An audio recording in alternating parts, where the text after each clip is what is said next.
दोस्तों, दुनिया भर में बास्केटबॉल के आज करोड़ों दीवाने हैं, जबकि गेम को शुरू हुए अभी 150 साल से भी कम वक्त हुआ है। बास्केटबॉल को तब इन्वेंट किया गया था जब एक अमेरिकन फिजिकल एजुकेशन टीचर ने सोचा कि ये बच्चे अंदर बैठे बैठे आलसी हो जाएंगे और फिर उनसे इस इंडोर गेम की शुरुआत की।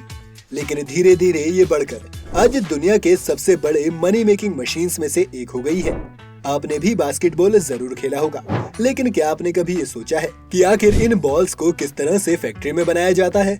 आखिर कितनी मुश्किल या आसान है ये प्रोसेस, आज जानेंगे हम इस वीडियो में, तो अंत तक बने रहिएगा हमारे साथ। लेकिन वीडियो शुरू होने से पहले अगर आप चैनल पर नए हैं या आपने अभी तक चैनल को सब्सक्राइब नहीं किया है तो चैनल को सब्सक्राइब करना और बेल आइकन दबाना बिल्कुल न भूलें।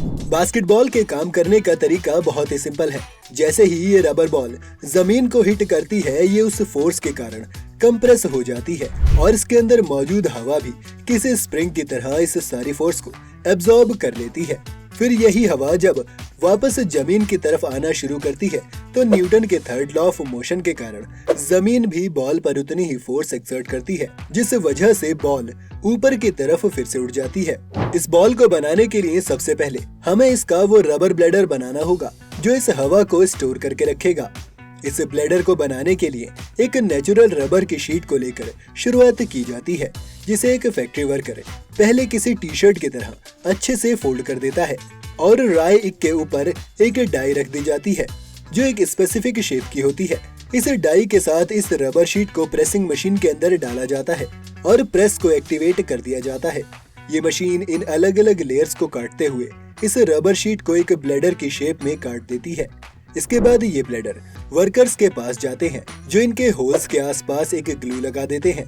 इस ग्लू के बाद इनमें एक प्लग डाल दिया जाता है जो हवा को बॉल से बाहर नहीं आने देता। इसके बाद एक दूसरे वर्कर द्वारा इस रबर ब्लेडर को फुलाया जाता है और फूलने के बाद ये रबर ब्लेडर एक स्फेरिकल चेम्बर में रख दिया जाता है। चेम्बर के बंद होते ही इस रबर ब्लेडर पर हीट अप्लाई की जाती है जिससे कि ये मजबूत हो जाए। इस प्रोसेस को क्योरिंग कहते हैं और लगभग 5 मिनट तक 248 डिग्री फ़ारेनहाइट के टेम्परेचर पर इसे यूं ही ठंडा छोड़ दिया जाता है।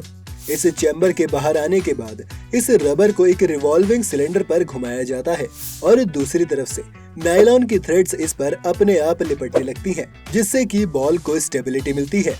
ये नायलॉन थ्रेड पूरी तरह से बॉल पर लिपटकर एक लेयर बना देती है जो इसे स्ट्रेंथ देने के साथ साथ इसे हर वक्त शेप में रखने का काम भी करती है।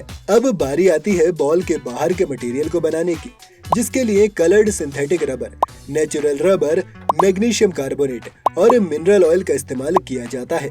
इन्हें एक क्योरिंग मशीन में डाल दिया जाता है, जिससे बाहर आने के बाद वर्कर्स इन्हें मोटी शीट में बदल देते हैं।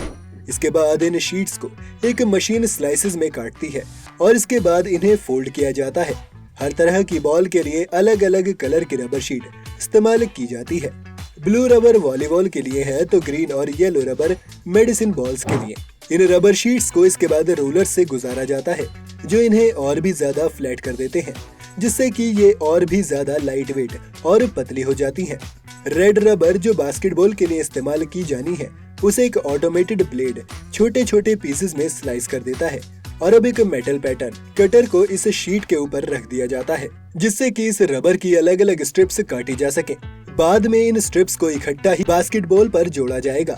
इन शीट्स पर इस मेटल कटर को रखकर इन्हें एक प्रेसिंग मशीन के अंदर डाल दिया जाता है और बाहर आकर वर्कर्स बाकी की रबर को निकाल देते हैं और हमें फिश शेप्ड रबर स्ट्रिप्स मिल जाती हैं, जिन्हें खास रबर ब्लेडर पर फिट होने के लिए ही डिजाइन किया गया है। एक बॉन्डिंग चेम्बर मशीन में फिर एक वर्कर इन स्ट्रिप्स को बहुत ही ध्यान से अपनी जगह पर रख देती है, जिसके बाद इसमें हमारा नायलॉन की लेयर वाला रबर ब्लेडर डाला जाता है और फिर उसमें हवा भरी जाती है।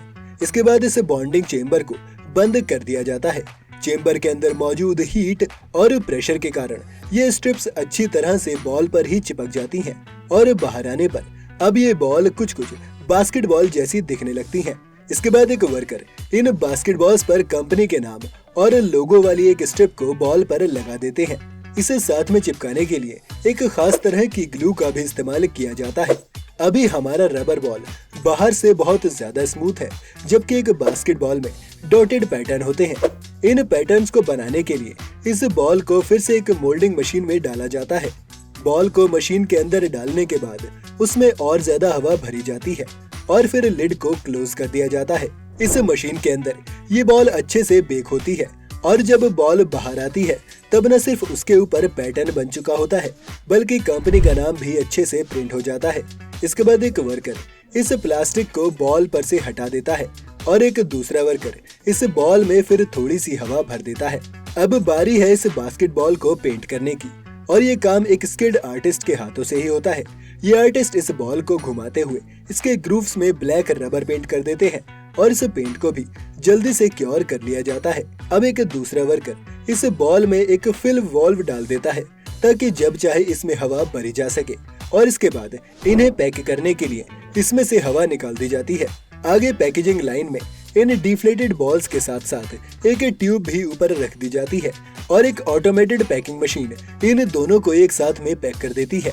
अब ये बॉल्स दुनिया के कोने कोने में जाने के लिए पूरी तरह से तैयार है। क्या आपने कभी सोचा था कि एक मामूली सी बास्केटबॉल को बनाने के पीछे इतने स्टेप्स, इतनी मशीनें और इतनी मेहनत शामिल होगी? इस पूरी प्रोसेस में कई ऐसी चीजें थी जिन्होंने कई लोगों के होश उड़ा दिए होंगे, लेकिन आपका फेवरेट मोमेंट कौन सा था हमें कमेंट करके जरूर बताइएगा। साथ ही अगली वीडियो आप किस बारे में चाहते हैं ये भी हमें कमेंट सेक्शन में आप लिख सकते हैं। अगर आपको वीडियो पसंद आई हो तो इसे लाइक और शेयर जरूर करें। साथ ही अगर आप चैनल पर नए हैं या आपने अभी तक चैनल को सब्सक्राइब नहीं किया है तो जाते जाते चैनल को सब्सक्राइब जरूर करते हुए जाएं।